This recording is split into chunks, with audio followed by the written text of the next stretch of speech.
మట్టి అంటే పంచభూతాలలో ఒకటి. పంచభూతాలలో అంటే మనకు తెలిసినయే నింగి, నేల, నీరు, గాలి, అగ్ని. అందులో అత్యంత ముఖ్యమైన ప్రకృతిలో మనకి వరమైన ఒక ప్రకృతి వనరు ఏంటి అంటే నేల. ఈ నేల ఎలా ఏర్పడింది అని అంటే ఒక అంగుళం నేల ఏర్పడడానికి సుమారు మనకు 1000 సంవత్సరాల వరకు పడుతుంది అనమాట. అంటే ఒక రోజులో, 2 రోజుల్లో, 6 నెలలో, సంవత్సరము, 2 సంవత్సరాల్లో ఏర్పడిన నేల కాదనమాట.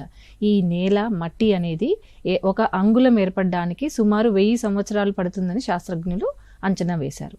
సో ఈ నేలను ఎలా ఏర్పడిందని ముందుగా తెలుసుకోవాలి అంటే మనం నేల అని దేనిని అంటాము? వ్యవసాయానికి అనుకూలంగా ఉన్న సాధారణంగా పైర్ల విషయంలో వ్యవసాయ విషయానికి వస్తే మనకి భూ ఉపరితలం పైన 1 అడుగు మేర లేదా నాగలి చాలు అంటాం కదా, ఆ నాగలి చాలు లోతు వరకు ఉన్న భూమిని మనము నేల, మట్టి అని అంటాము. ఈ మట్టిని మనము వ్యవసాయ పంటలు పండించుకోవడానికి ఉపయోగించుకుంటున్నాము.